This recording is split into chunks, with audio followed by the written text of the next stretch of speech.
He just turned 33. He has a genetic birth defect, so he's been severely disabled since he was born. He never developed the ability to use expressive language, but he has a lot of receptive language. But he really understands a lot more. That he can't communicate a whole lot, but in talking to him, you can tell that he understands a lot.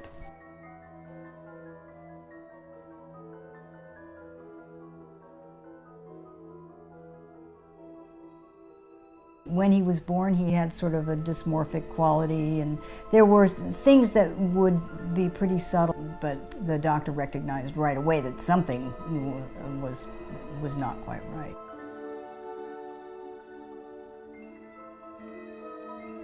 I had to live in denial a lot, so for a long time I didn't see anything wrong with Alex. So, I mean, I guess when he was really small, it wasn't that much different than raising a regular baby. It was just slower. But then I went to work every day too. That's so right. that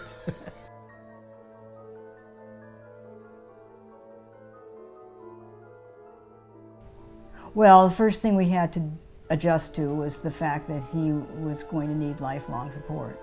Yeah, he needs support 24 hours for part on a safety issue, and he needs help in getting dressed. I mean, he can get dressed, but he needs kind of help with it and help with preparing food and all that. So.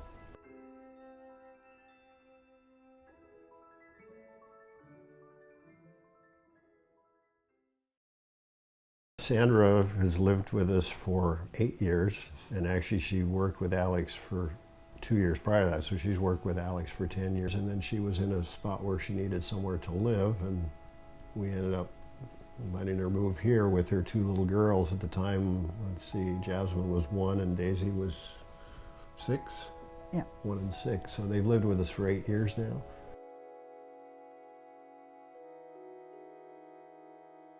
Alex, for the last 10 years, has been in a Hope Services community-based program, so he's kind of there during the day.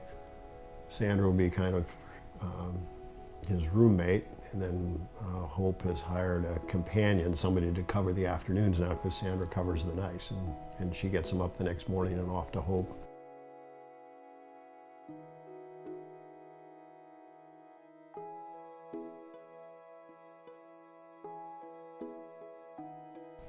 Well, we're not going to be here forever.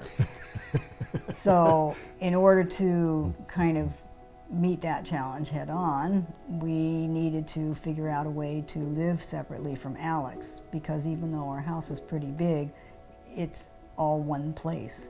And Alex has lived with us for his whole entire life, and we realized that we had to have a separate living situation so that he and we could make that transition, and he could become as independent as he will ever be, and we could be independent from him.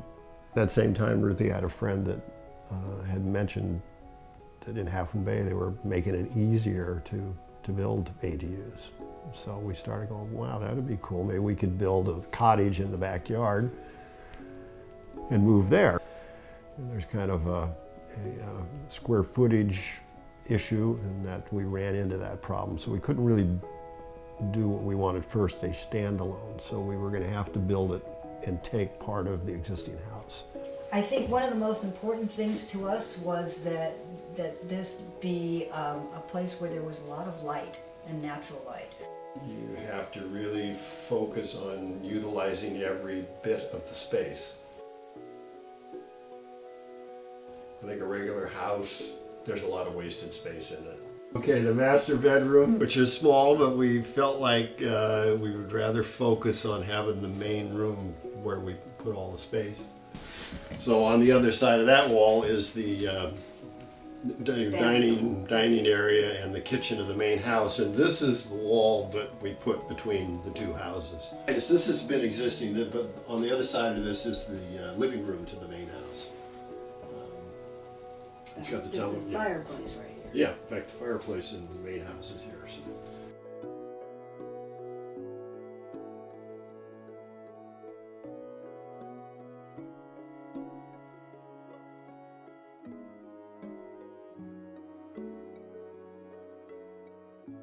right now we're here usually, you know, on like Tuesday, Wednesday, and Thursday nights, you know. And then we're going to add the rest of the week, and the plan will be that for at least for foreseeable future that we'll kind of cover the weekends, so that you know, we'll go back to the main house and stay in the master bedroom on, you know, like on Friday and Saturday night.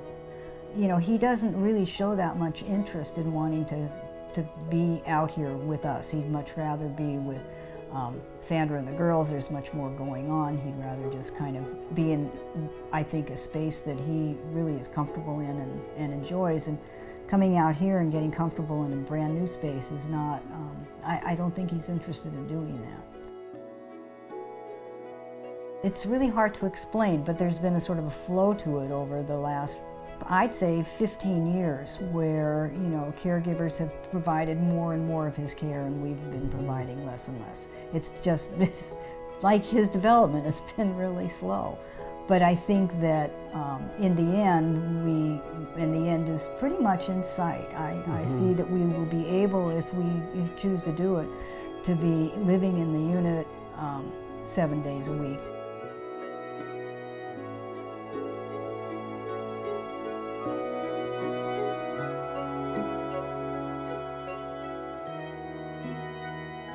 Alex is very social. He loves to be around people, and I guess I just never wanted to have to reach a point where Alex is someplace where it's just him and his caregiver having dinner together. You know, Alex's special needs, and as severely disabled as he is, he's not difficult to manage. He's very even-tempered and responds to people. He's always been like that. I hope that Alex has a really caring and loving circle around him for the rest of his life. And I think that he has had that, including us, up till now. And going forward, we are going to fade away from that. And I hope that his circle grows outside of our being a part.